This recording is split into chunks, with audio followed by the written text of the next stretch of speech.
Hi, everybody. Thank you so much for coming tonight. I'm Wendy Marie. I am the department chair at College University for the Undergraduate Theater Department. And we really appreciate you coming out tonight to experience a staged reading of Jupiter Bird by Deirdre Price. Unfortunately, Deirdre came down with COVID on Monday and was unable to join us on this trip, but is on camera in the live stream. Hi, Deirdre. So our director, Lauren, has stepped into the role that Deirdre was playing. And we will be continuing to discuss the play and hope that you can stay and chat with us a bit afterwards about your first impressions, the things you're taking away from the play, any questions you might have for the playwright.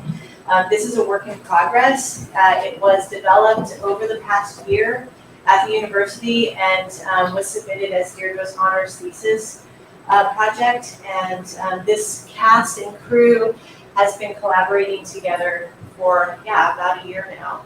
So we wanted to bring it here so that we had a chance to get out of what we call a Hollins bubble, which is a magical place where everything is wonderful and beautiful. And we wanted to bring it to an audience that maybe doesn't know the play, maybe doesn't know the playwright, maybe has some different perspectives that you can share with us so that our playwright can take that information and decide what kind of rewrites, if any, need to happen. So we'll give a few minutes when the show is over for those of you that need to catch trains or get out of here to go ahead and head out, and then we'll have a short conversation, and we'd love to hear your feedback. Is there anything else I forgot? Anything else?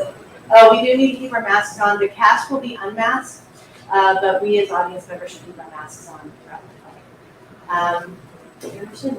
No. There's no intermission, but once we finish, we'll give a 5-minute bathroom break before the talk application continues. And otherwise, I hope that you can sit back and enjoy Jupiter Bird by Deirdre Price.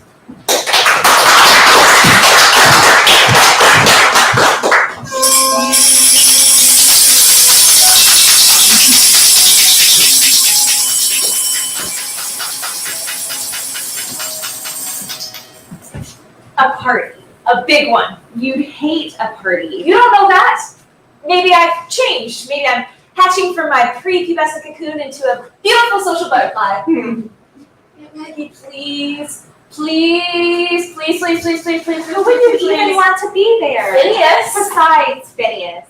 Why does there need to be more than Phineas? Because it's not a big party. It's just the three of us having dinner. Phineas comes here for dinner all the time. We would dress up. You hate dressing up.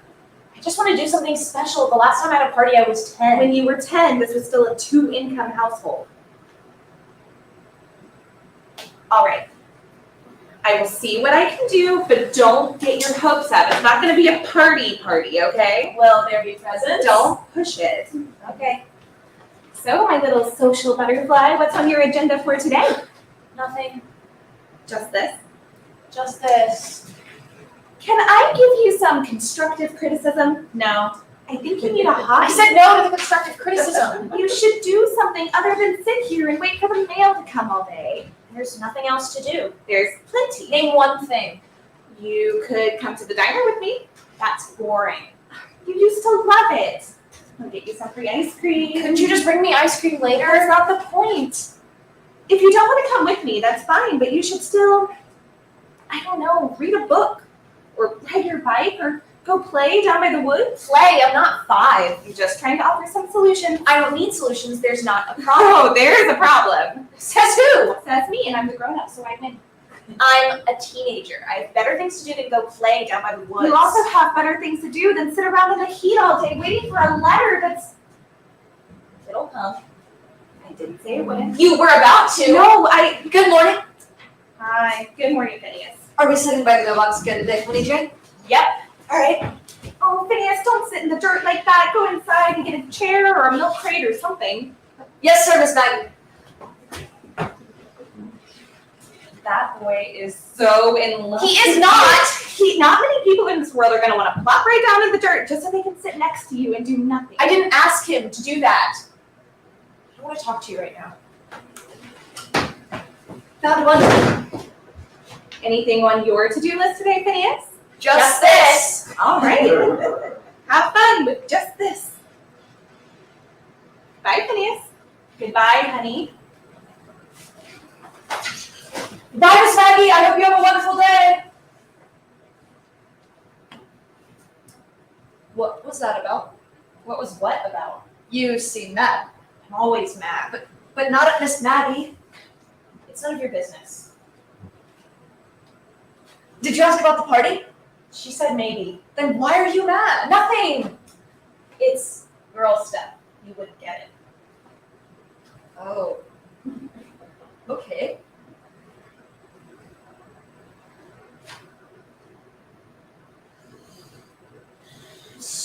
So nothing yet? Obviously. Right, I just figured I'd ask.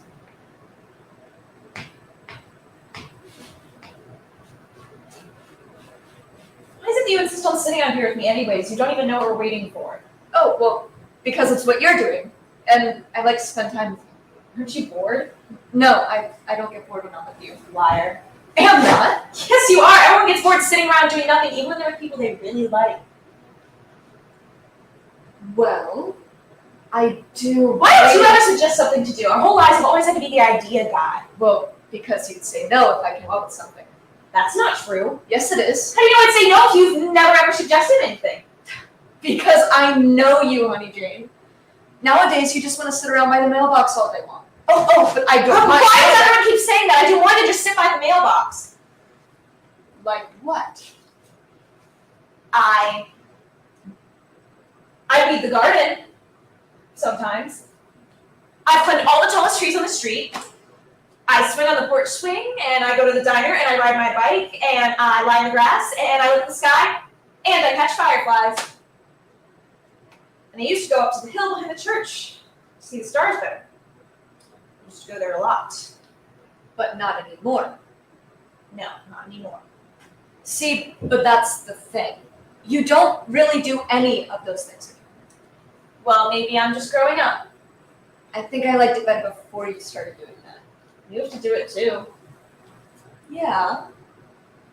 How about you suggest something to do? If it's good, I'll say yes. If it's not, I'll say no, and then we'll see who's right. No, that's okay. Just do it, Phineas. What are you, scared of me? A little bit. Just suggest something and then we'll see. I really Do it! Alright, fine.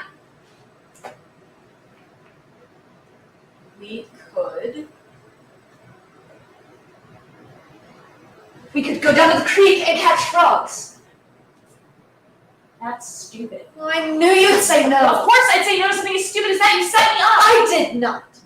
You just don't want to do any of the things I might suggest to do, and I know that, so that's why I never suggested. Think of something else that's not for kids, and then we'll see. I really Think of something else! Fine.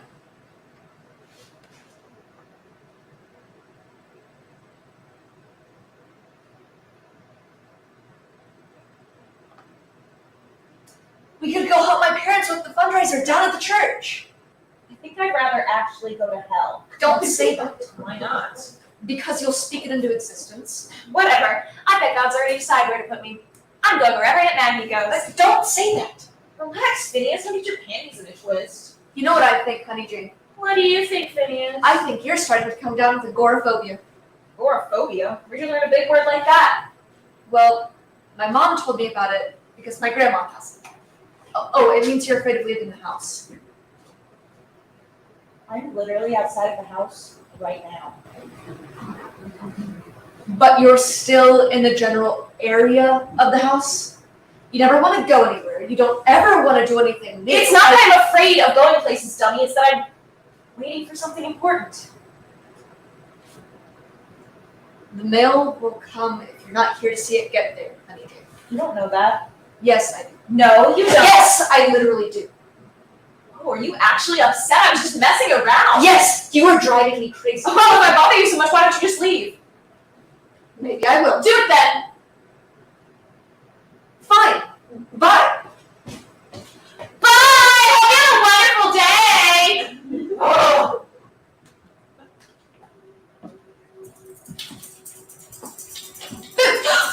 Do you feel it? Feel what? That hatred. Swelling up inside of you like a balloon. Shut up. If you're not careful, you'll burst. Shut up, shut up, shut up! Better just watch it down now. You wouldn't want to end up one of those man-hating feminist types now, would you? Why won't you write me a letter? Don't change the subject. My mom!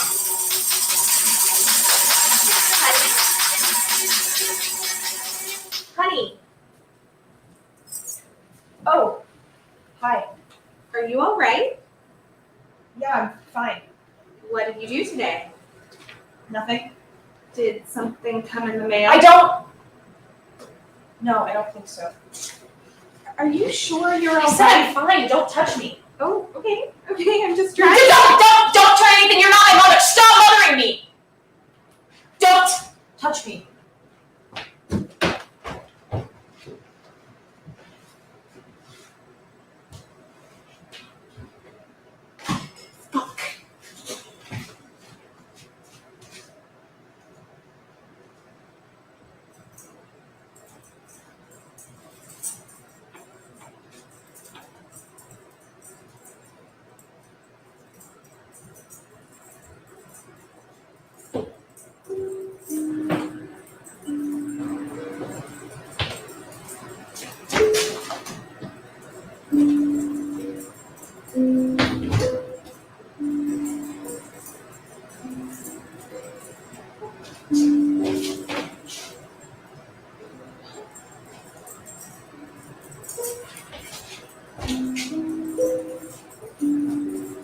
Who was it that told me when I was little that lightning bugs actually had lightning inside of them?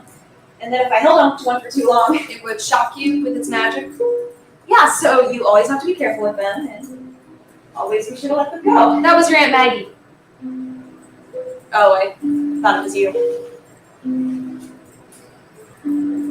If I knew where to send it, I'd write you a letter to ask for advice. Advice about what? Well, what to do if a boy likes you and you don't like him back? Why don't you ask Maggie? Aunt Maggie doesn't know anything about boys. And besides, there's other stuff I write too. Like how, except for my birthday, August is definitely my least favorite month because it's so hot. And how the janitors down the street, their dog Maisie died a few weeks ago and it was really sad. And I haven't been up to the hill behind the church because I'm scared if I go there alone, I'll disappear. Because you know you can see everything from up there, but when you lie down, it's like the sky swallows it all. The church, and the Dairy Queen, and the street, our house, and Phineas's house, and the Turner's pasture and all the cows. The sky can eat all that. Maybe it'll eat me too. But I do miss going out there to look at the stars. They aren't as bright anywhere else. Then I'd ask you if the stars are that bright where you are. Probably they're even brighter. I'd ask if, when you go to sleep every night out there in the woods, if you feel like you're gonna get swallowed too. I'd also tell you how I hate going to church because I hate that dress you bought me. It makes me feel like there are spiders inside of me, and because I'm not wearing pants, they're all going to be able to crawl out from in between my legs, and then everyone will look at me and scream and probably kick me out of church forever like they did to Aunt Maggie.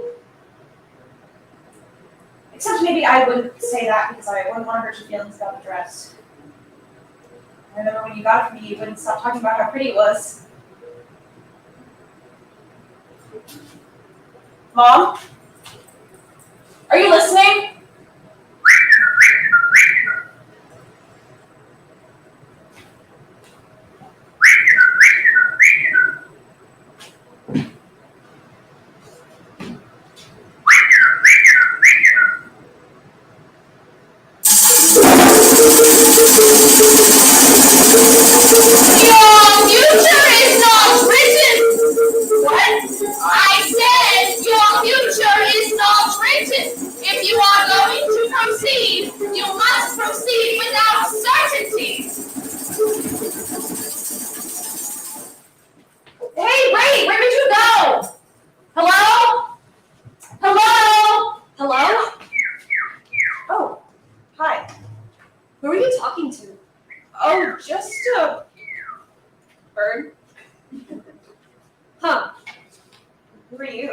I'm Drew.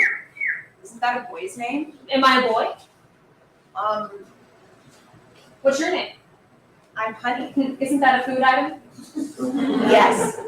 Well, who would have named you Honey? Who would have named you Drew? Where'd you come from? Across the street. Where'd you come from? I live here. Oh. My grandma said a witch lived here. All alone and like unmarried. That's true. Are you a witch then? Why? You want to join the coven? Well, maybe. But I'd probably get in trouble. My grandma told me to avoid this house at all costs. Your grandma's probably right. You should avoid us. Why? Because we're weird. Haven't you heard?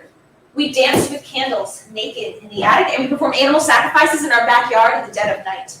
We menstruate during the new moon, and we use the blood to water our gardens of poisonous plants. We dismember any man who dares cross our property line, and as for the others, once they know too much, we have no choice but to take them in and teach them our pagan, unchristian ways. And you talk to birds. Aren't you scared? No, Why not? you're not scary. Wait, where are you going? I was gonna go home. Unless you feel like telling me why you were talking to a bird. He talked to me first. I didn't know birds had anything to say. Me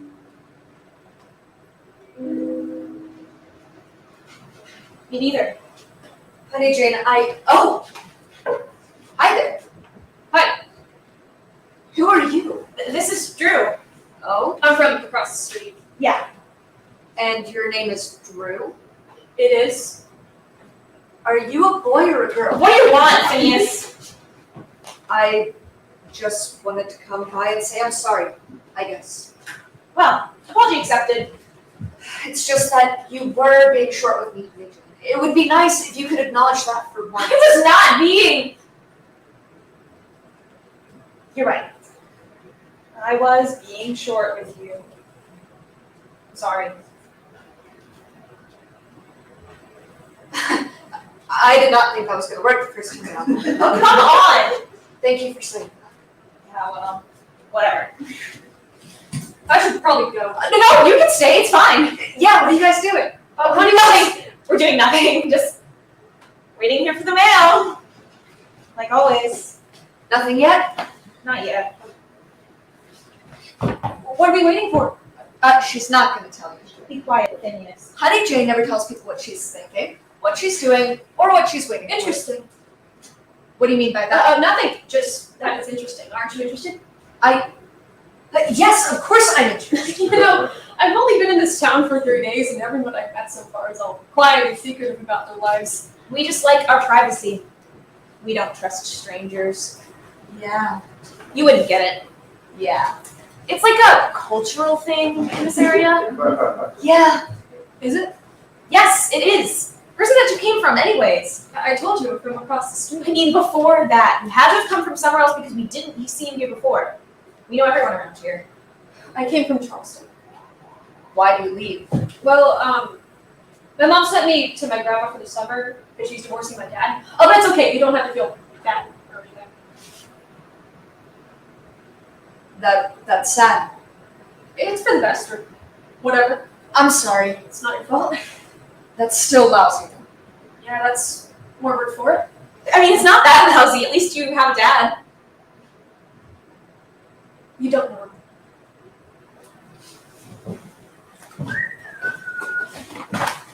You have mail for this dress? Yeah, Margaret Sampson? Yeah.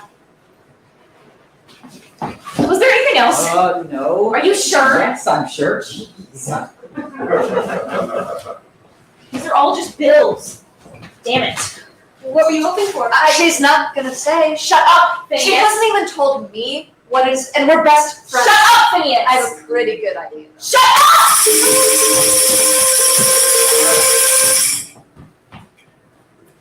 What do you want? What do you want? I don't know. I don't know. Are you mocking me? Oh, Stop that! Stop Oh! You just realized something, didn't you? Just now, standing there with her? What? No. Does it make your skin crawl? Oh, you make my skin You crawl. make my skin crawl. Go away! Say, have you heard any interesting bird calls recently? Or seen anyone fluttering about? Why do you ask? I'm getting hungry. Who are you, anyways? Who are you? Who am I? I don't know.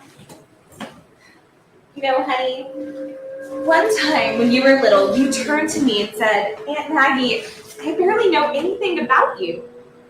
And I kind of laughed a little, but you were very serious. You always were.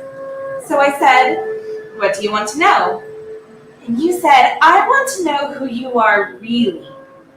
And I don't even remember how I answered, to be honest, but It was so sweet and strange because you were always so solemn about these kinds of things. It was like you knew there was something the world wasn't letting you in on. I can't quite remember what I said. I remember. You said, I'm your aunt. Your godmother, technically. I'm your mom's sister. I'm your grandma's daughter. I'm the owner of this house, for better or for worse. And I'm the best pancake chef on this side of the Mississippi, according to you. Pretty proud of that one. Then you said you couldn't think of anything else. You said it was funny. Funny.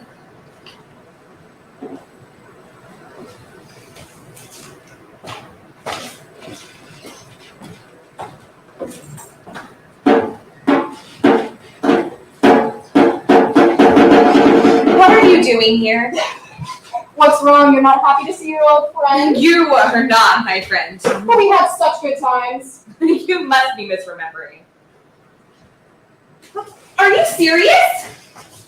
These are bad for you. You are so immature! So immature. Do not start with this. I'm warning you! Are you Stop! I really bring out the worst in you, don't I I? thought I got rid of you like 20 fucking years ago. I never left. Not really. Besides, I'm back on business. You are, Jesus Christ, you are so annoying. Don't take the Lord's name in vain, Margaret. It's rude.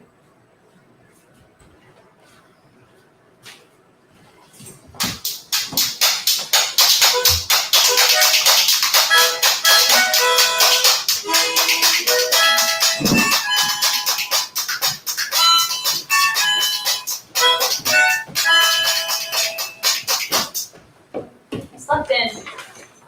You sure did. What time is it? Late. It's still early. It's late. I'm having such weird dreams lately. Like what? Like, nothing. Never mind.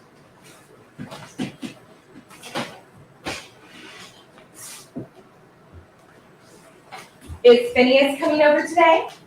I don't know. He usually just shows up. She wouldn't lie to me, right? Oh, Well, no.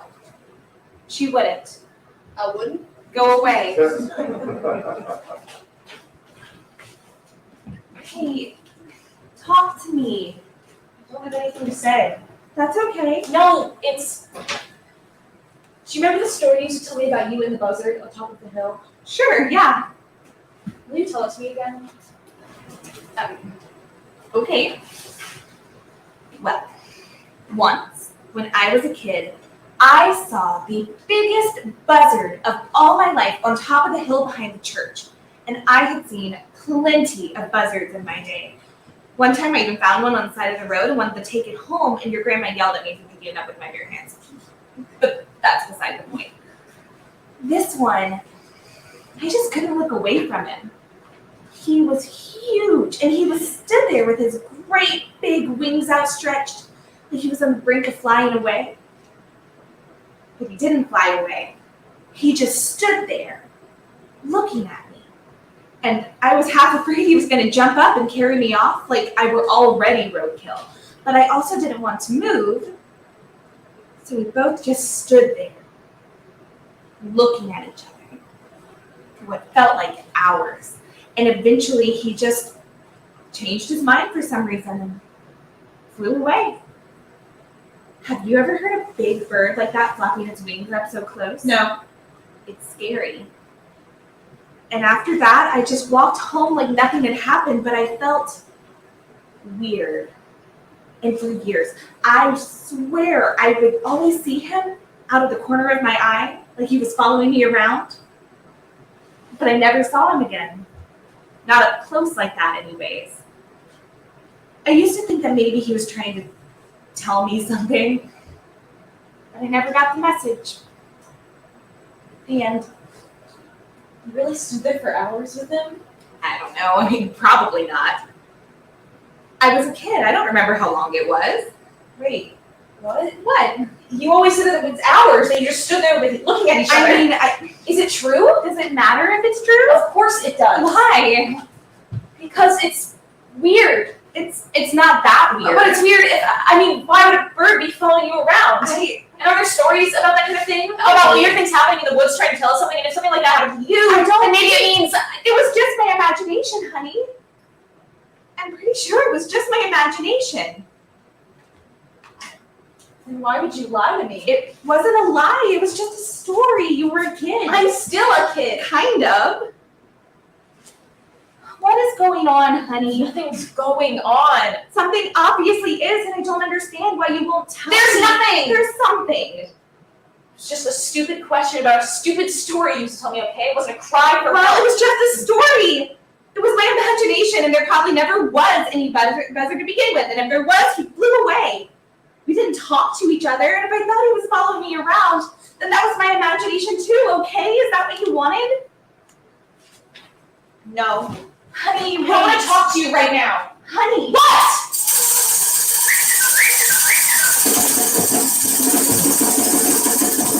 Your future is not written. There are choices still to be made. Wait, what do you mean? There is a comfort in repeating history, but danger in it too. Tread carefully and don't get swallowed along the way. That is the insurmountable challenge.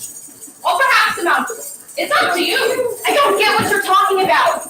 Hey, wait, where are you going? I'm going home. Where's home? Isn't that the question?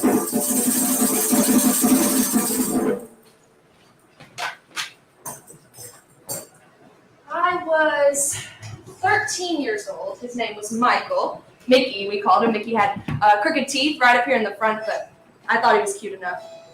He used to yank on my ponytail when he sat behind me in algebra class, and all of his friends would laugh and laugh at me when I shrieked. The teacher held me back after class one day and told me not to worry. She said it was cute. He was flirting. I know the story. Mickey was mean to me, but I kissed him in the alley behind the Dairy Queen. It was August, and hot enough to make it feel like my skin was going to slide right off of my bones. You know, honey, my least favorite thing about this town is the humidity. Always has been and always will be. Every year come August, I swear it feels like the very sky is melting. It makes me want to get away. Somewhere cooler. Maybe up north, Vermont or New Hampshire. Or Maine? Anyways, I remember the stench of the dumpster and the warmth of the brick wall against my shoulders, the sensation of his teeth against mine, the geography of it all. It's funny.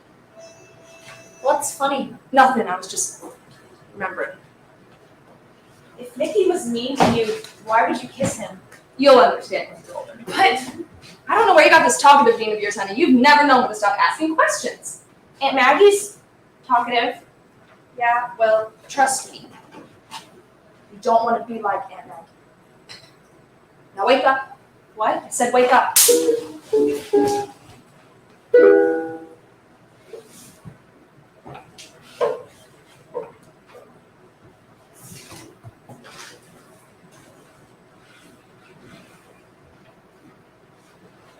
Hi. How did you know I was here? I don't know. I felt you, I guess. My favorite thing about this town is the fact that you can see the stars. This isn't even the best view of them, though. Up behind the church. Why are you back here? I wanted to make sure you were all right. Of course I'm alright. Why wouldn't I be alright? Well, you got pretty yellow last time I was here. I'm yelly all the time. Why? Because I'm angry. Why? Because what are you doing? Stop that. Stop what? We're not friends. I thought we were. We hardly know each other. So? So you have nothing to lose if you just accept that I'm weird and freaky and yelly and mean and you want nothing to do with me. And I have nothing to lose either.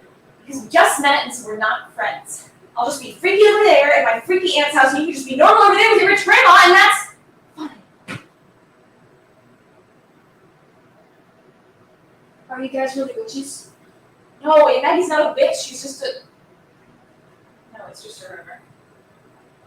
rumor. Disappointing. What? I thought it'd be cool if you were a witch and you really had a coven. right? The freak show would be cool to see up close. I get it. What's your problem? I don't have a problem. You I don't. I don't. You think no. You think that I think you're small, don't you? What? No, I don't. I think you do. I don't. Listen, I think you do. Shut up! I don't think that.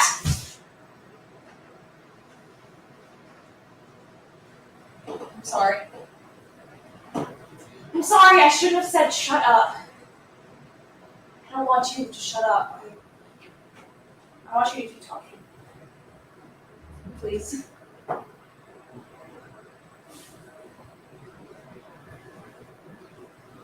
Okay.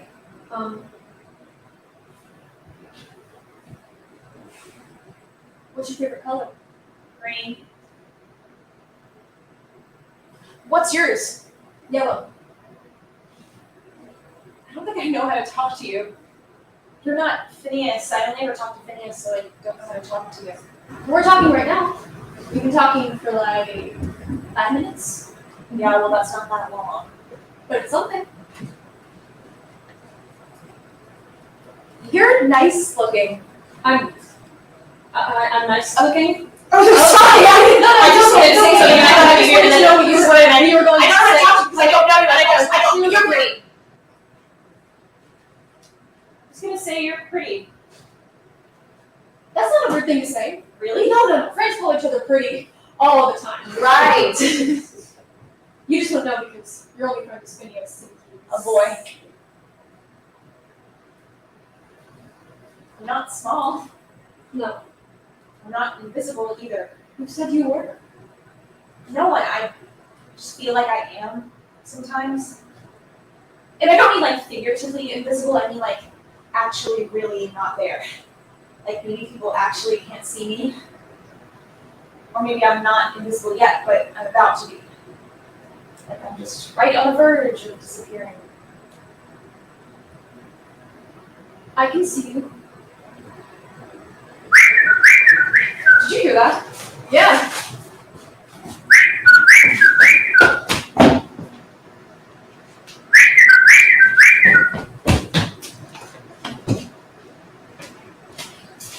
Hi, you two. Hi. Hi. Oh, I thought I assumed you were Phineas. I'm sorry. I'm Maggie. I'm Drew. Nice to meet you. Drew lives across the street. She just moved in a little while ago. Really? A few days ago, yeah. Across the street? Yes, ma'am. Oh God, please don't call me ma'am. Maggie is fine. Oh, yeah. You're Drew Beverly, aren't you? Yes, Maggie. Mrs. Miss. Oh, excuse me. Yes, Miss Maggie. I met you once when you were a baby. Actually, the two of you have met each other. Juniper and I joked that it was a miracle that you didn't try to hit her, honey, because that was your thing back then. You had a phase where you smacked basically every other baby you saw. Especially Phineas for some reason. Welcome to the neighborhood, Drew. Again. Oh, thanks. I like it so far. Good. I'm glad. Feel free to come over anytime. It's not quite as nice as your grandma's house. Oh, I don't really like it over there anyways. There's a lot of expensive stuff I'm not supposed to touch, and it really smells like old people. I had the leftovers, by the way. Okay, good. Sorry I was so late tonight. You know how it gets. I know. What are you two doing out here so late anyways? It's basically time for bed. It's summer. I guess it is, isn't it? I'll be in a few minutes. No, take your time. Take your time. She's so weird. Cool. Oh, yeah, I guess. That's your mom? Oh, wait, no, Aunt Maggie, my aunt. Oh. My mom was the other person she was talking about. We all used to live here together. I mean, we do. We do all live here together. The three of us. Okay, cool.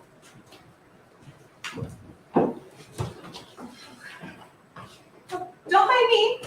Just enjoying the nice night. It is kind of late. Yeah, it is. I should probably get going. Okay. No, you could come over tomorrow if you want. I'll just be. Waiting for the mail? Yeah, probably. Oh, I almost forgot something.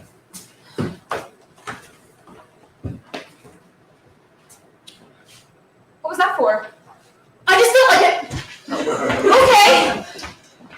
I hope it comes What? Whatever you're waiting for. I hope it comes.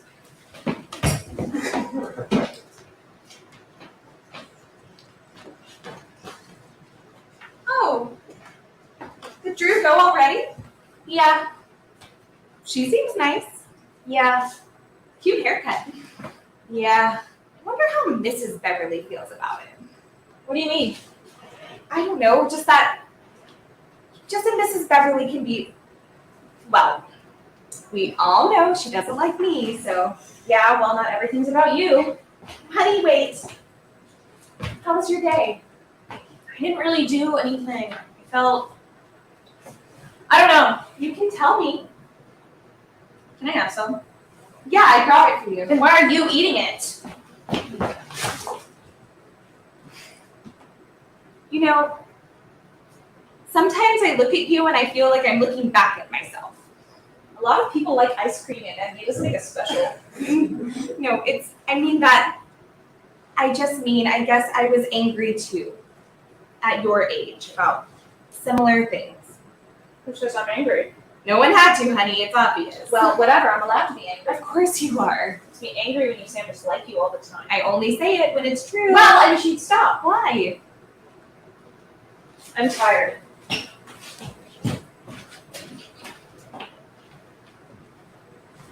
When you were 13, did you ever feel like there was a whole other person living inside of you just waiting for your skin to fit them? Never mind. That was dumb.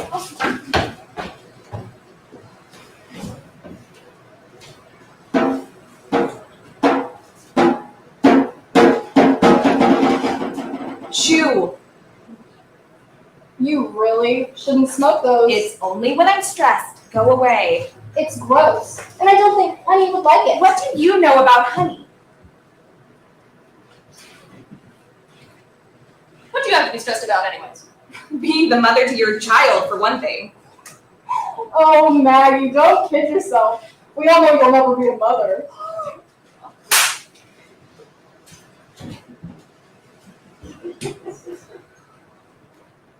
I hate that guy.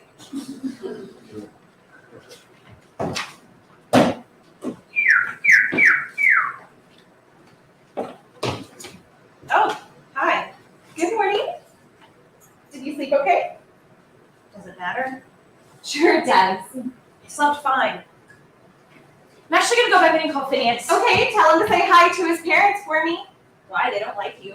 Because it's a nice thing to do and it pisses them off.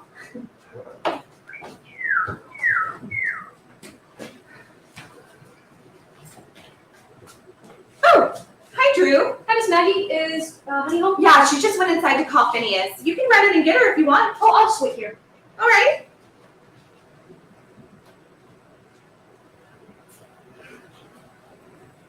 So, how's life, Drew? Living with your grandma and everything? It's fine. Although she doesn't really like it when I come over here, though. No? No, she doesn't really like you. Yeah, who does? I'm sorry, that was a mean thing to say. That's okay. It's no big secret. For what it's worth, Miss Maggie, I think she's dead wrong about everything. I like you. Well, thanks, Drew.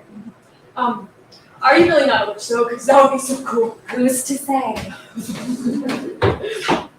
Oh, hi, Drew. Hi.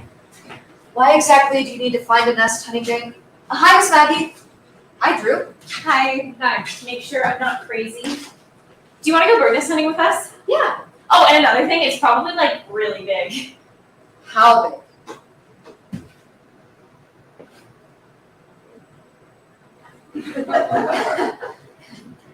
Honey Jane, if there was a nest that big somewhere out here, I think we'd be able to see it. It's Magic Phineas. Duh. Does this giant magical bird we're searching for also happen to talk? Birds don't talk. Says who? Says everyone. Should I run home and get my binoculars? That might help. Yeah, okay. All right, be right back. I don't like her. What? Why? She's weird. You're weird. I don't like the way she's rubbing off on you. I mean, talking birds. Rubbing giant off on nest- me? Yes, rubbing off on you. She's making you. What? Weird? Kind of. It's not very nice. Well, sometimes the truth isn't nice. Oh, where'd you learn that one? Bible school? No, I came up with it myself. And don't say Bible school like that. Like what? Like you just did, like it tastes bad. It does. That's not, you're Oh, not. sometimes the truth is sacrilegious, Phineas. Deal with it. Sorry, I only have 2 pairs. You know what? That's okay. Because I actually have to go. Phineas! Have fun. Oh, He's so. what? Weird? No, I was gonna say petulant. Here you go. Thanks.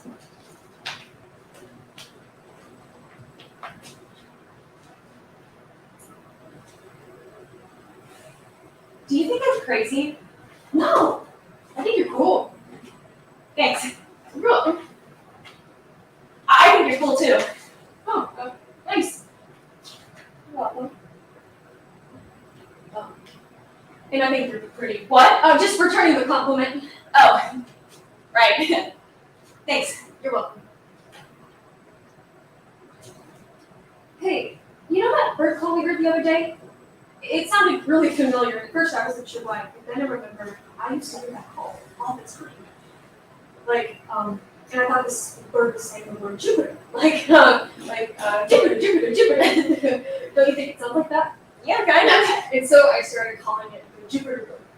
And no one knew what the heck I was talking about. But I kept calling it that because it was like I had my own bird that no one knew about but me. Like, me and the Jupiter bird had our own little world that we lived in. And I thought that if I ever found one, it would take me into space. I think that's the same one we're looking for now. Yeah, I guess we can test that theory then. If it's a talking bird, can't you just call out to it? Never said he was a good listener. Well, regardless, you might have better luck if you leave the front yard. There's a whole wood right behind the house. Yeah. Maybe we can split up. Oh, yeah. You stay here, and I'll go to the edge of the woods, and I'll let you know if I find anything. Okay, all right. Thanks, Maggie. You should just go with her. But You don't have to if you don't want to. But I want you to know that you can, okay? Okay. Why are you acting weird? I'm not. What am I doing? You're like talking slow. I'm just. there, you're doing it. You're talking, so stop. It's freaking me out. Sorry. I just think that if you want to go hang out with Drew, I can wait here for the mail to come. I want to be here when the mail comes. But what's that going to change? I don't know.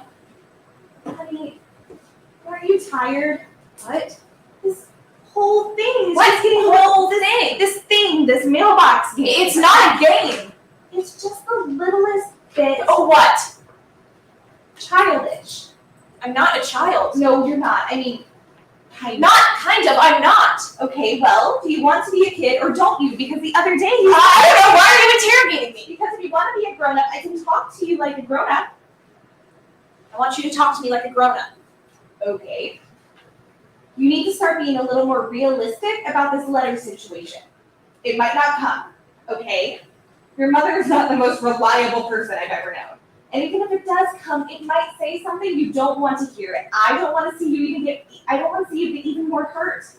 And I also don't want to see you sit out here and waste your whole summer when you could be out there getting to know your new friend. Why did you pause? I didn't pause. Yes, you did. I did not. I'm not like you, if that's what you're thinking. Honey, She's just my friend. I know that. I said friend. I know you're saying I'm just like you all the time, but I'm not, okay? I'm not. Not in that way. That's fine, honey, but don't be cruel about it. I get that enough from everyone else. Why don't we leave this stupid town then? If you hate it so much, let's leave. I don't hate it. I like it here. Why? Because it's where I'm from. Have fun bird watching.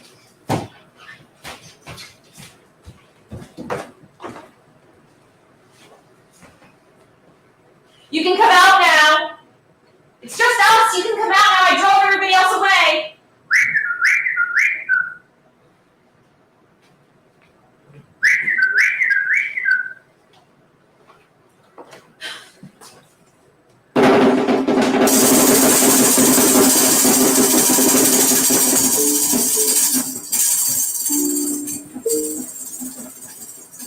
Is this where you live? Only because this is where you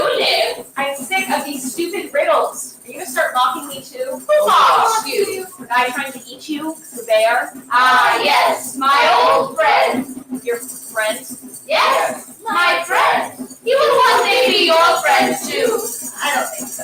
You will.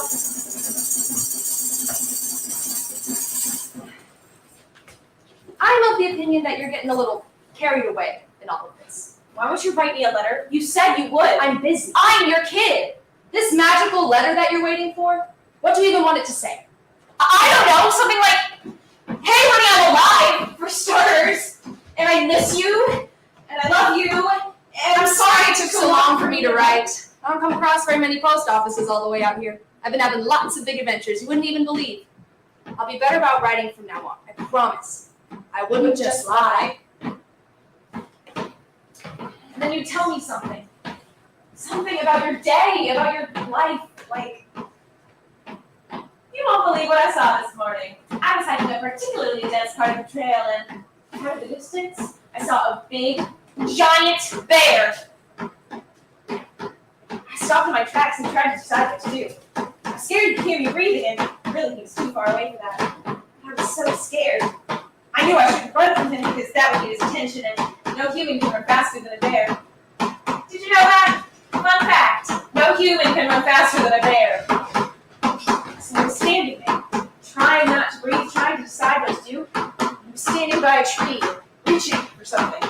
Reaching and reaching, I don't know for what. He hadn't seen me yet, but I knew that at any moment he could, and I thought to myself, if this is how I'm going to die, I really wish I had written honey sooner. We just stood there, in limbo, for what felt like hours. And then the most miraculous thing happened. I looked up. And I saw a teeny tiny baby bear sitting in the tree. I realized I got it all wrong. This bear wasn't a he like I thought when I was busy being scared.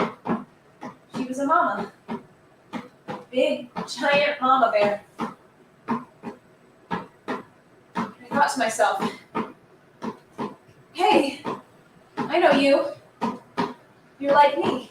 I felt safe, but that was strange, really, because mama bears are about 10 times more dangerous. I watched her until she had gotten her baby down and walked away. They didn't even notice me at all. I love you so much, honey. I hope you know that. Just because I left for now doesn't mean I'm gone forever, and you know if you'd been older I would have taken you with me, but you have to be in school. And I just needed a little bit of adventure. God knows we could all use a little bit of adventure sometimes. Give your Aunt Maggie a hug and a kiss from me, and know that I love you, honey.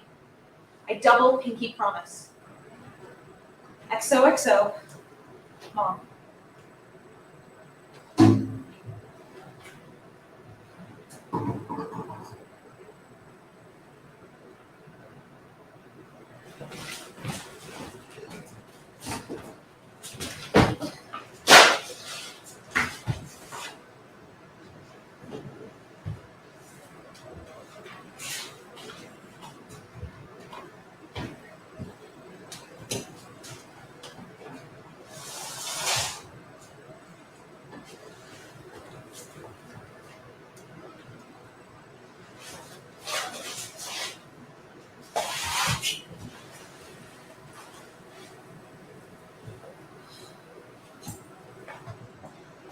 Did you find anything? No, did you?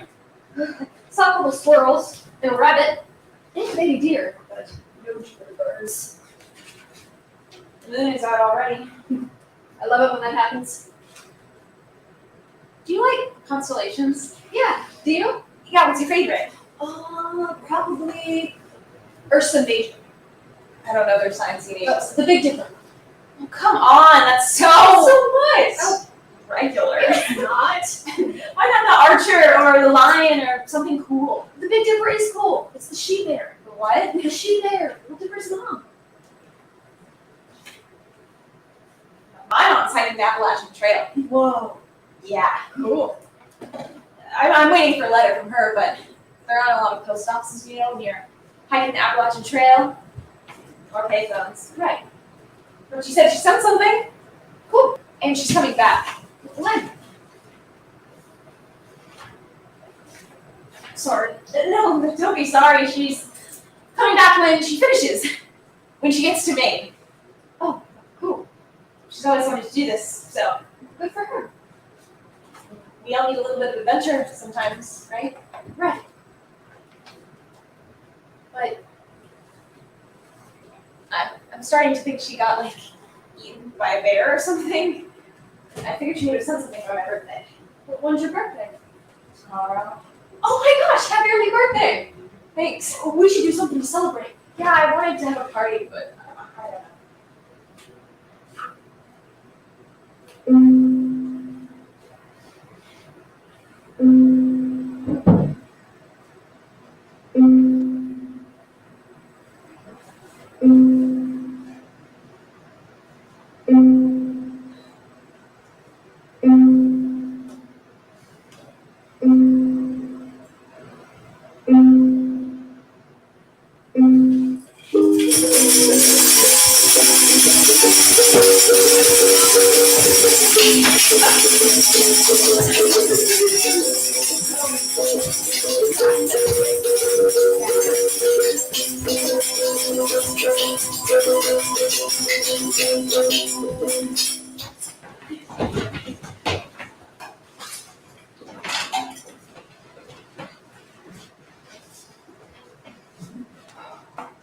She's got personality.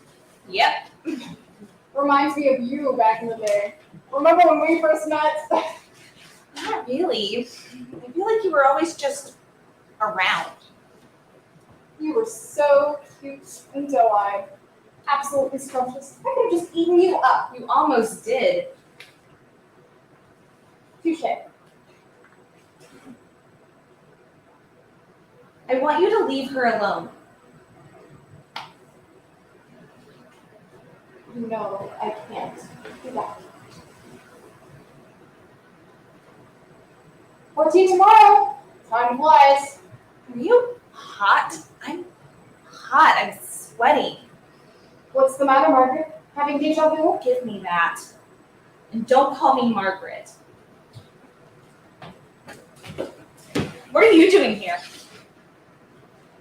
Why are none of you ever happy to see me? It's always like, what are you doing here? Go away. Hey, stop trying to keep me. That is so messed up. Can I get like a friendly hello or something? Maybe? Whatever. I tried. See you guys later. Hey. Hey. It's late. What are you doing up? Couldn't sleep. Were you smoking? Was I?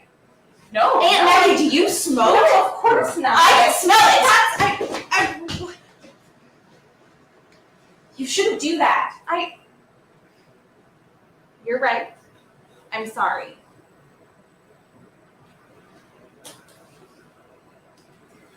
I wanted to ask you something. Yeah, go ahead. I was just wondering what it was, like how. I mean, I guess maybe it's stupid, but I was wondering what it was like for you. What it was. Oh, I see. Okay. Yeah, well, it was hard, but really beautiful too. I had this friend, and I guess all I have to say about it is that there's the obvious parts, the hard parts, but there's something so freeing about it too, like an opening up. And I wouldn't change it, but I did spend a lot of time being lonely. But when you were born, what? I don't know, it was like I recognized you. I went to be with Juniper in the hospital room, and it was all sort of frightening. But then there you were. And then when I held you for the first time, it was kind of like, oh, hey, I know you. We've met before. And I haven't really been lonely since then. Not really. But aren't you sad that you don't have? I like our life the way it is, and I don't think anyone new needs to be brought into it right now. But maybe later. Maybe. Maybe later. It's funny. I've been doing this for years and I still haven't quite mastered the art. Doing what? Trying to figure out how to breathe and take up space and live and like myself. Why are you asking? You know you can tell me anything, right? Yeah, I just don't have anything to tell. Are you sure? I mean, is that true? Are you telling me the truth? I wouldn't lie. Really? Yes! It's just that you never tell me anything anymore, honey. I'm going to bed. We used to talk. I used to know what was going on inside your Who said you had the right to know what's going on inside my head? You're my what? Nothing. I'm No, sorry. I want to know what you were going to say. It's just that sometimes I feel like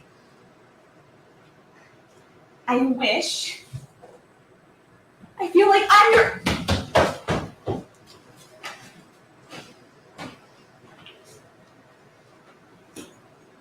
Hey. Have you heard the one about the tortoise and the hare? Once upon a time, the hare ran far, far away, and the tortoise tried to catch him but was too slow. And then one day, a great big bear came and he ate the tortoise up in one bite. Yeah.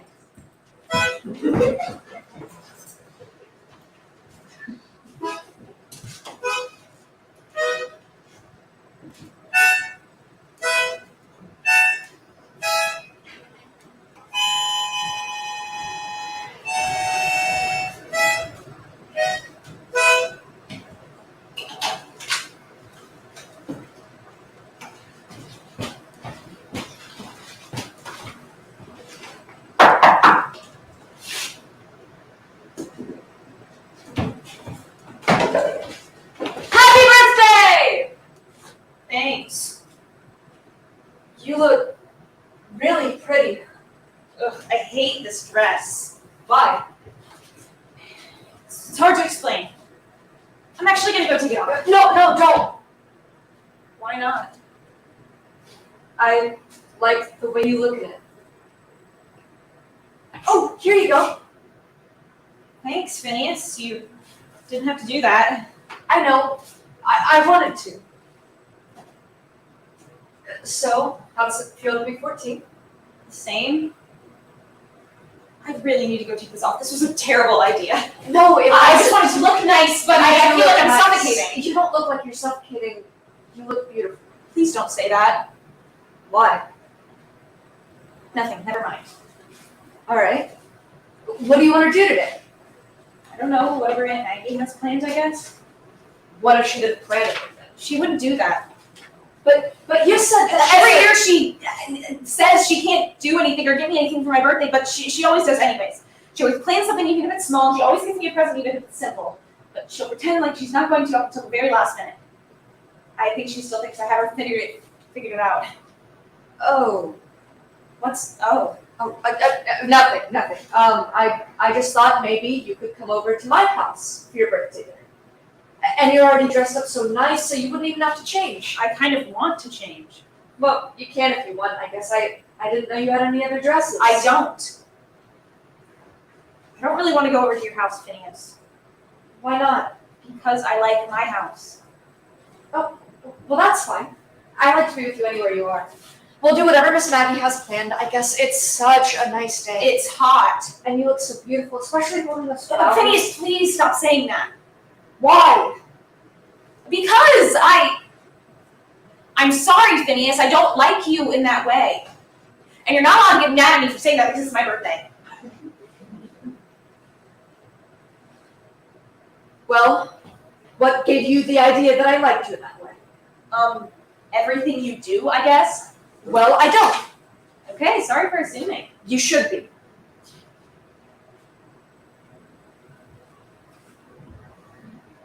I lied. Oh. I do like you in that way, and I do think you look pretty, and I think I should be allowed to say that. And I also think, no, I don't think. I know you have to stop hanging around Drew. What? You heard me. If you think just because you like me, you can tell me what to do. No, not just because I like you. Then what? Because Because what? Because we're gonna get married. What? Think about it. We're perfect for each other. No, we're It not. was meant to be. No, we're we're all not. 18. We can. 18? Yeah, 18. That's only 4 years. Well, 5 years actually. I'm younger than you. Are you crazy? Like, have you actually lost your fucking mind? You have to stop, honey Jane. You have to stop. Stop what? I know you've never had a father to set things right in your house, Excuse but you me? don't have to be like Miss Maggie. Have you ever thought that maybe I like Aunt Maggie? And that maybe I like Drew? And that maybe I like myself? Honey, just go home, Phineas. Honey Jane, I said go home. I love you. I don't think you know what that is. You're changing, honey. Good.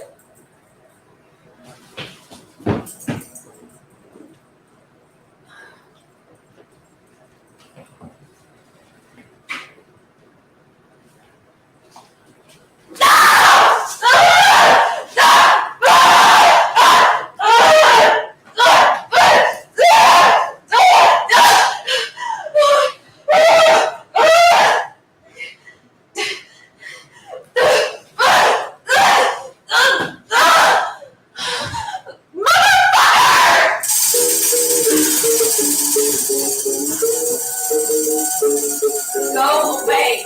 You are pleased to see me. No, I wish that everyone would just leave me alone, including you.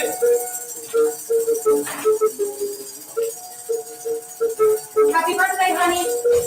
14 already, wow. So grown up.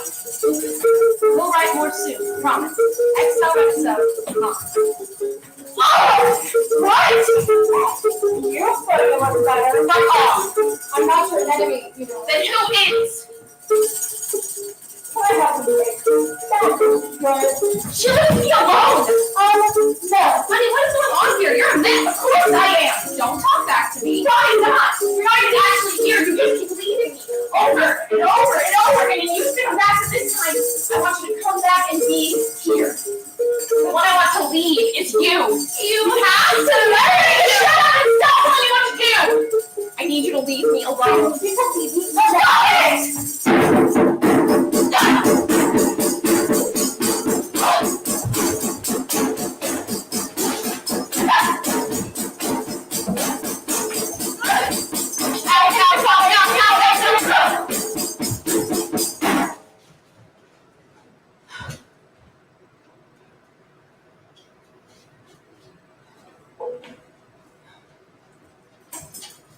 Good game.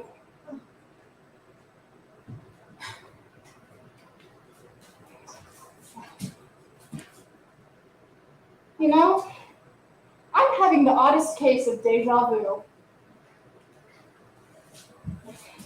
Honey, wait. What?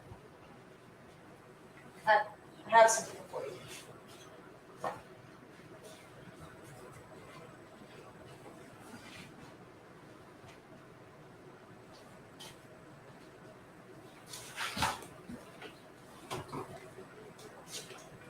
Hey, Ken. Happy birthday. It's so hot. Yeah, it's August.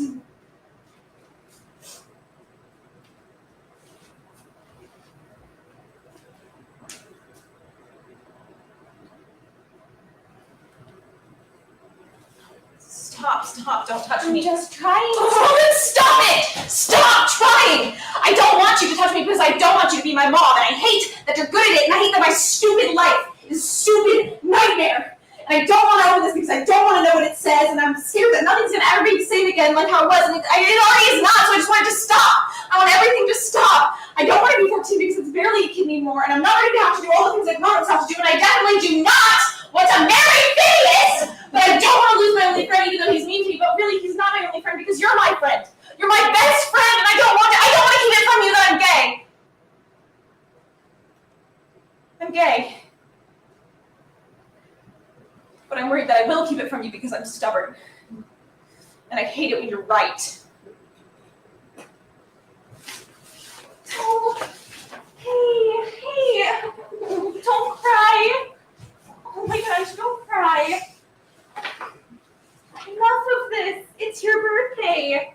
We should be celebrating. I invited your friends over. I thought we could have a picnic and watch the sunset. How does that sound? It won't quite be a party, but there will be presents. Yeah, that sounds good. Tell me something to make me feel better. Okay. One time, when I was a kid, I found a baby bird on the side of the road and I thought it was dead and I wanted to have a funeral for it. And your grandma yelled at me for picking it up with my bare hands, but it was worth it because it turns out he wasn't dead and I set him up in this yard right here with a shoebox nest and a little tent made out of pillowcases to keep him safe from the rain. And I took care of him until he got better. I like that story. Me too.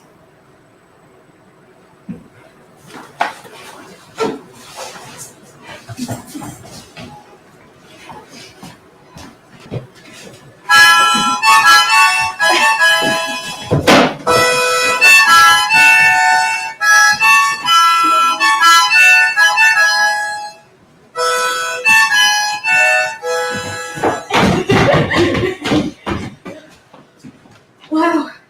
You really can see everything from up here. Sure can. So, did you have a good birthday?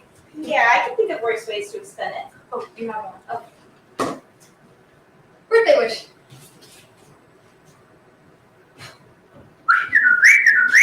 Did you hear that? Yeah. That's amazing. That's just what I wished for.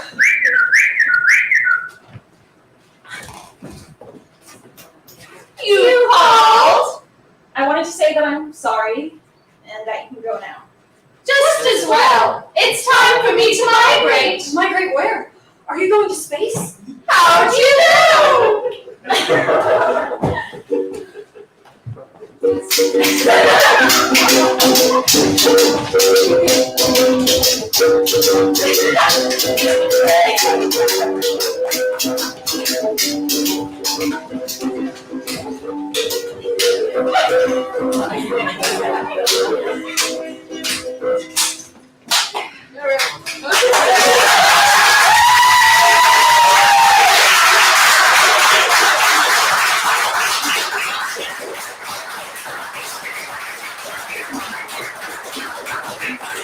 Thank you so much for being here, everyone. We're going to take a 5-minute break before our talk back. If you have to leave, please do safely. And if not, please stick around. We're going to have a conversation with everybody. Thanks so much.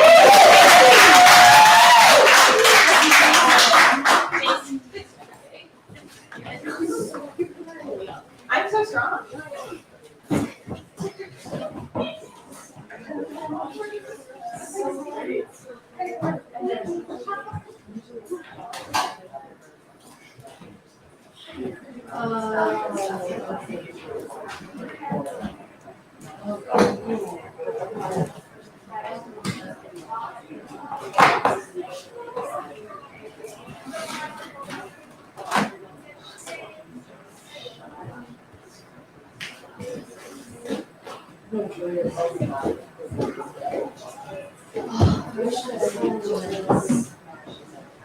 I love the Johnson.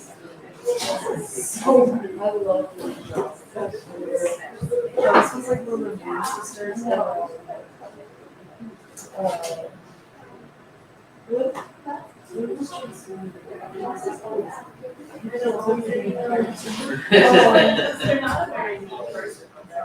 I know.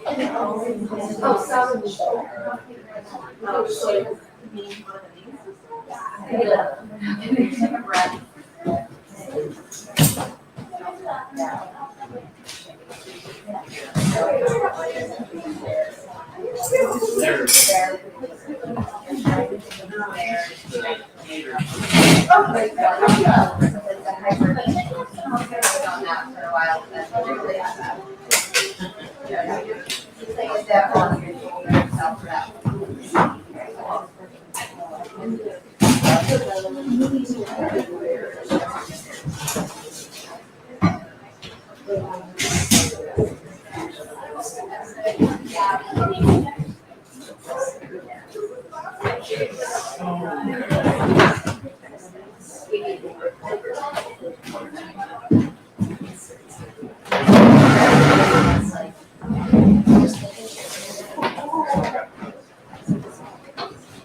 Should we offer it to Eric and see if he wants it as a donation? Yes. I bought a very large tote bag. Oh my goodness. Miss Serena had the idea. Let's see what you see. Yeah.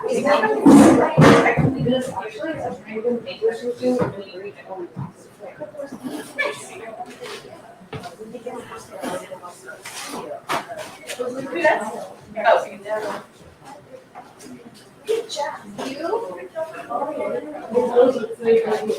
I almost did too. That's not mine. Oh, no. This is Trova's.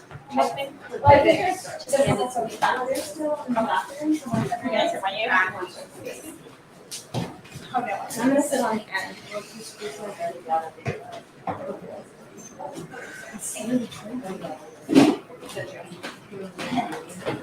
I think everyone's very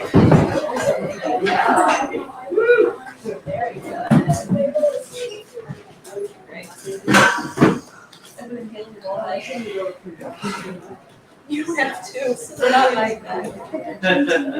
No, it's not. Me either. Well, you guys are so. We're fine.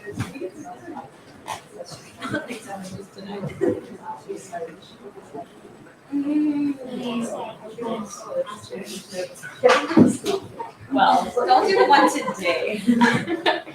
Not the one from today. That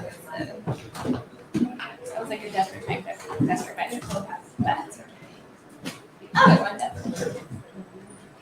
Bye, Mom. So my family didn't know that I played harmonica. Aw, That's money. well, because you learned that show, right? It really kind of. Yeah, That's what I I just picked it up. I love that. Awesome. Who are we to see? Okay, so it is 8 to win. It's almost 8 to win. Okay, there's a Corey. Are we missing anyone else? Francis just went to the bathroom. Okay.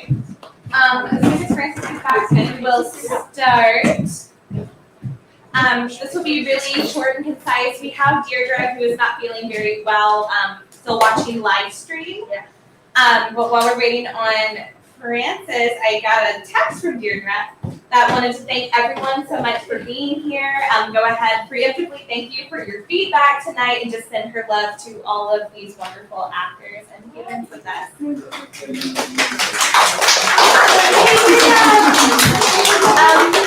Perfect. So as Wendy Marie said at the beginning, I'm Lauren Burke Ellis. I actually directed this piece and stepped in to play Aunt Maggie this week. So, what was that? Like 2 days ago? Yeah, that was today will be our second rehearsal with me in this role. So I guess the first thing I want to ask everybody, that Deirdre and I, it's gonna be really kind of informal. The first thing we wanna ask everybody is what just kind of your overall impressions were of the show and what are some things that are resonating with you right now? This is the second time I've seen it, Okay. and I have to say that it didn't lose any of the power. It was even more powerful the second time. Oh, wow. Even though I knew what to expect, Yeah. all of the things that I had forgotten that were, not the valleys, but like, you remember the big parts. Yes. But it's just such a rich play. It's got a lot to it, so I think it really held up amazingly the second time I've seen it.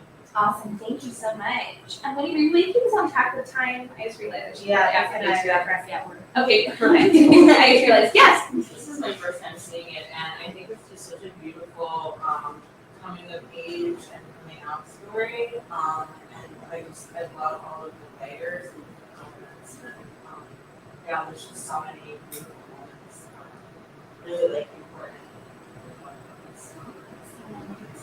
Any other things that are kind of resonating with us right now? Is that a hand up? Yeah, Really it cool, is. easy. Hi, I'm Jacqueline, friend of Becky's, Great. and I had a great sense of feel of like summer, and sometimes like the house can get a little boring in the summer, but also a lot of things can, among friends and new people and old friends, can be very dramatic. But then it's kind of I felt like settled in a really engaging way. And I felt like, okay, I'm along for however this is going to roll out. Anyone else want to share just kind of first impression? Yes. I like how, even though most of the show it's like focusing on the anger and the angst and the self-doubt, everything through is just fun. Like everything's fun, and then the kiss and the music around the kiss, it just showed so much joy, and it showed us really trying to express like the anger of growing up to have that just be pure and unaltered, like untainted. It's really beautiful. Yes. I also think it's really cool that, going off of what you just said, there's this sense of, especially in like queer communities, that idea of like just forget about it, like just like do whatever you want, don't care, while also battling with that like that internal feeling of like I'm not doing something correct, but like I want to just kind of do what I want to do anyway. So I think that was really, really cool, and it was really fun. I know we're, yes. I've seen it a few times, but this time it was really cool. The background music and stuff. I stopped seeing anybody play. It just almost sounded like a soundtrack. Like it was really just fantastic. Awesome. Yeah, we added that ukulele, I think, this morning. And sometimes like, awesome.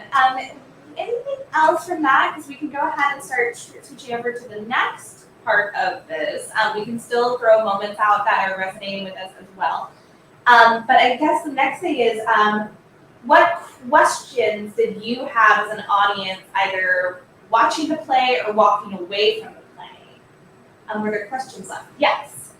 The use of the sound bath that you were using throughout the show, the significance of it, I don't know if it was like a written in part of the script, because sometimes writers like to do that, but the use of it, like what was the specificity of each of the things, like each of the parts going, I know I'm literal, I'm an actor, so I get it, so like what, like did you want a certain sound, or like what did you put into that, what was the incorporation?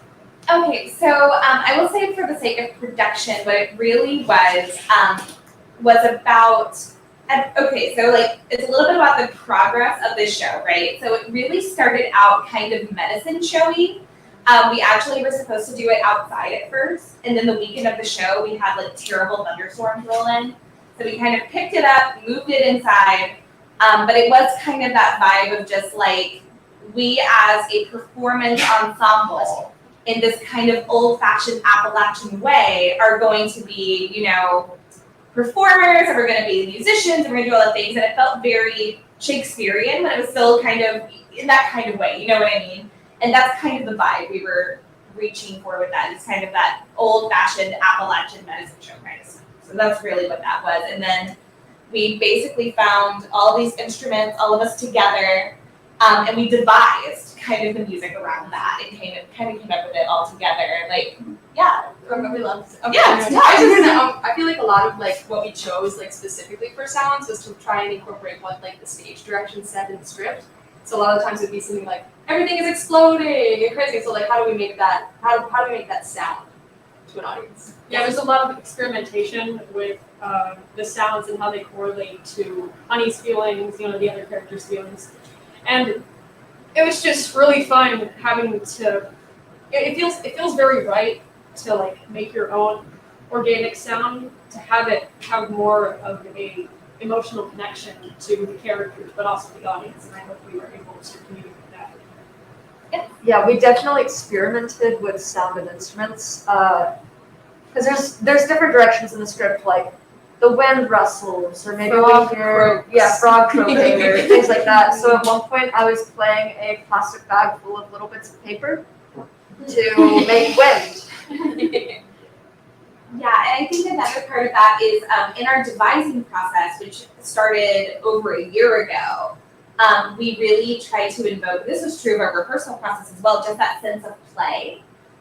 So it was like any instrument that would be found in like an elementary school classroom, we kind of threw at this and just like messed around with until we found kind of what that was supposed to be.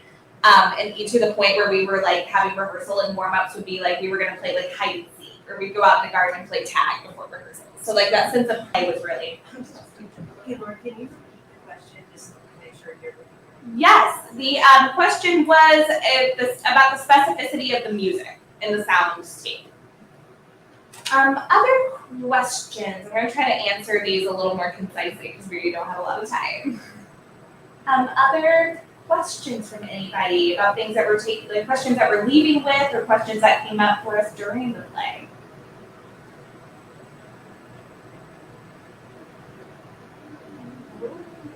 Yes. I'll ask you now. The use of casting and like what is it specified in the script, or like what was the intention behind that? With casting, it was actually really interesting because we held auditions on campus as a like, hey, we had like our big general auditions, and then we had a, hey, if you're interested in working on this piece, which, you know, at that point we were maybe like 4 or 5 drafts behind, right? So we're like, hey, we're developing this script. We're gonna devise a lot around it. We're gonna like play the stuff. You know, just kind of figure out, find the show together as like this big collaborative group.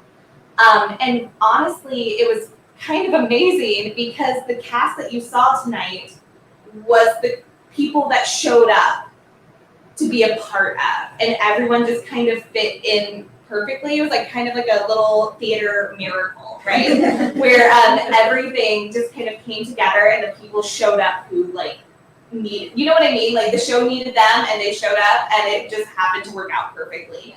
To the point where like nobody was like not cast. Yeah. And everyone just kind of fit into this perfect little niche that was these characters. So that was really what the casting was out there.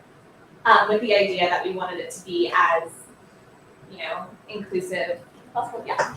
As a member of the production crew, seeing these actors and knowing them in person and also getting to know their characters, each one of these amazing people have fit so perfectly into their characters to where I call them by their characters all the time. Because I can't imagine these characters played any other way. I really can't. These incredible people have done such great work.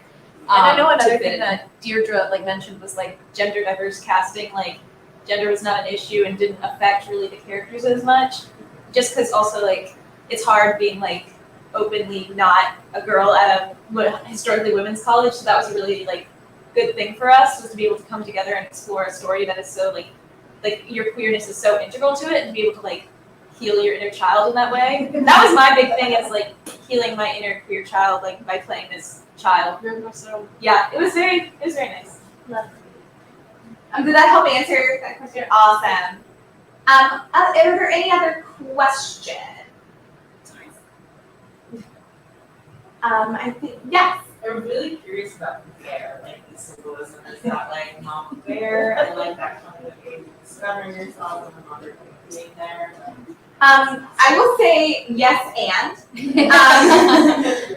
We, to this day, like I said, we have been working on this play how long? Over a year, and almost every day we're like, no, the bear is this now. And but to the point where we did it in this space this afternoon, like in tech, somebody was like, oh, the bear is this. So it's, I think really what we want from it is this idea of it is what it needs to be to who needs it to be what it is, right? That's a really ridiculous way to phrase that, but I think that's kind of how we deal with it. We've dealt with a lot of these symbolism. It's like, well, what do you need from it? And I think Deirdre has done a really good job about presenting those layers in a way that we can latch on to what we need. Can you say something there? I was gonna say, I also think that there's kind of that ambiguity with the bird as well, because the bird could also have so many different, so it's like, it really is for the viewer, at least in my opinion, like it's open to interpretation. So like whatever your personal journey is, what you need to see or hear to have of it. I also really love that like you didn't answer the question that you were a girl. And that really wasn't like a thing. Like obviously Drew is different, but like it's not, the identity is not really out there, but Drew's so comfortable and confident, and like it's really chill, whereas like Honey, there's just that angst and anger because like she's been into herself. Yeah. And just the contrast is really fantastic. Are there any other questions? Or anything, you know, if we can apply some Liz Lerman to this, were there things about the play that were not working as well for you? Things that you're going to leave the theater and keep like thinking about or talk about? Just really love to see it outside. Yeah. We loved it. I'm not gonna lie, it was gorgeous, and there was like a mourning period when we realized we had to be inside. We had a day of grief. Yes, truly. It was a dark day. It was a dark day. Literally. Well, what's next? What's next? What's next? That's a question really for Deirdre, but I'm hoping that with this lovely cohort, I know most of us are still a lot of them are still in school. I'm still in Roanoke, Deirdre's still in Roanoke, we'll have to get Francis back. Yeah. But I think one of the plans is based on the feedback, Deirdre is going to continue either with rewrites or continue looking at taking this on the road some more. Because we talked about it with this, we're like, oh, this picks up and moves pretty easily to the point where this whole set came with us like on the subway today. So we're like, oh, we can do something with that, right? And I think that's fine. And I guess it really is up to Deirdre.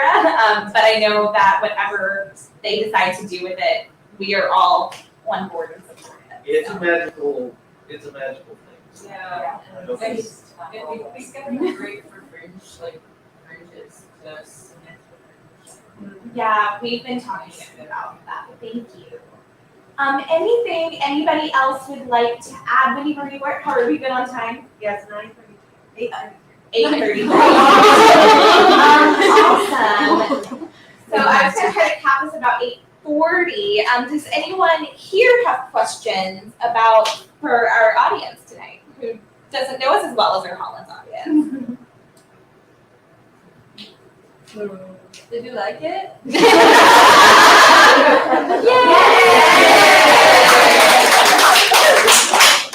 Awesome. Is there anyone else in the audience would like to add to this? Yes, Mary. Well, Lauren and I had talked about this on the train about how, you know, this play is sort of culturally, in a different sort of cultural context than what you would expect, like an urban setting or in New York City. And we were curious if this would connect with an audience that is more used to sort of to theater in the city. Was there a disconnect for anyone here who's in New York, or what was your experience with that? I've had a weird. I go to Ohio University, which is where living learning. And so I have the weird experience of knowing both aspects of this, where like my life at home is a lot different than my life at school, and like I'm in a sorority at school, and at home I like go to Pride, like there's, and so seeing this was like a really, I don't know, it was just like a crazy experience because I was connecting with like, I forgot that I was in New York and watching a show that, I watch like my friends go through at school where they're like from Ohio and you don't know what it's about. So it's like really strong, really powerful. And I was like just thinking about like all my friends sent me a text and be like, oh my god, if this show ever comes to Ohio, like I gotta make sure you guys see it because there's like something important that like I feel like people need to see. And like how my friends in New York would find this super interesting to watch because it's a completely different cultural aspect of queerness and finding your identity and being supported at home and not being supported in Ohio or like, stuff like that where it's so, you can't hold people's hands in certain places or you can, and that's just like, it's a really, really good story. Yes. To follow up on that point, one part of the show that really touched me is when they ask Aunt Maggie, like, why do you stay here? She says, this is because this is my home. And it's like, so queer people are supposed to move to New York or San Francisco or whatever, and that's not how it should be. Yeah, and that part of it. Yeah, I felt watching it as like a New York theater audience member. I'm not originally from New York, but I didn't really go to a lot of theater before I moved to New York. Some. My parents would take us to some. But, I mean, for me, my context is I used to work at the New York Fringe Festival, and this was one of the theaters. So, seeing a show in a place like this felt very much like, oh, I could get just about anything.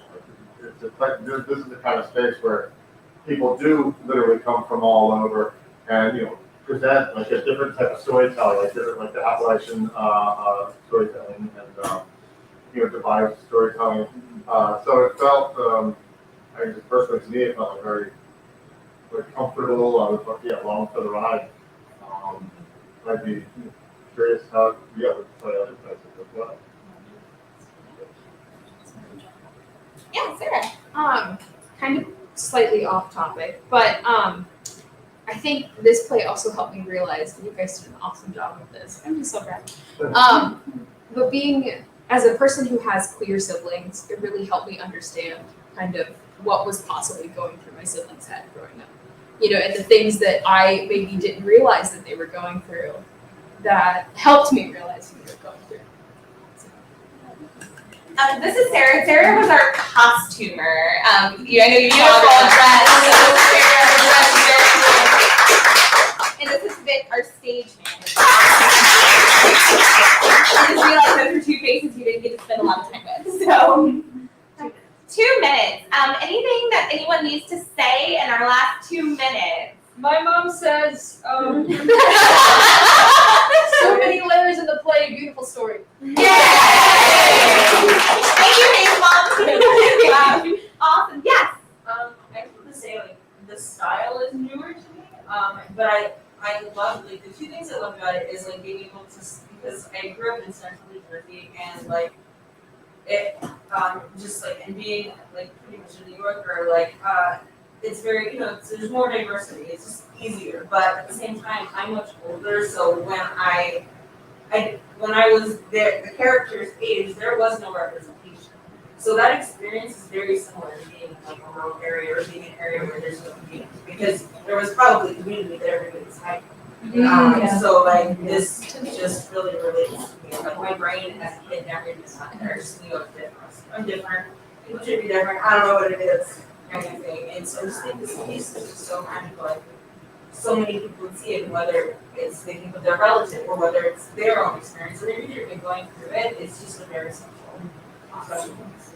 Well, thank you all so much. Thank you for sharing all of your thoughts and feelings. I know Deirdre is watching on our live cam and probably taking copious notes. Thank you, Deirdre. And thank you all for being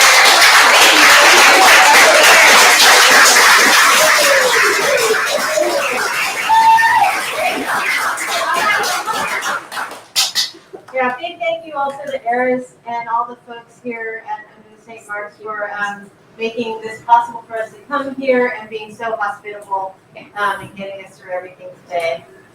And we have a box if anyone would like. Yeah, we have a green box. It has one handle and a hinge. It is yours for the low price of free. It even fits on the subway. Souvenir. And if there are any seats on the subway, you can use it. And again, it's free. I know. No, I'll put in my notes. So good. Thank you. I'm Lauren. Nice to meet you.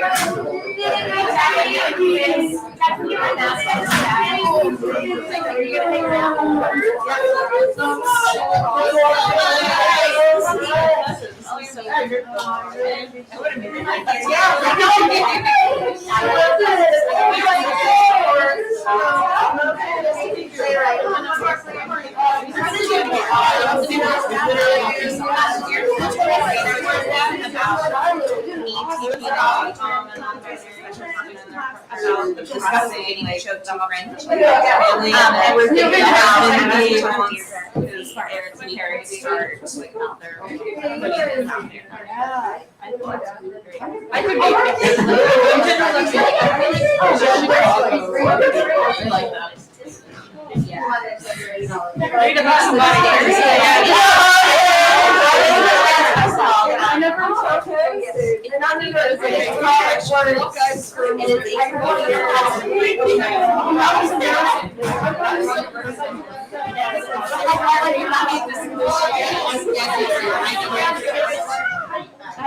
it is a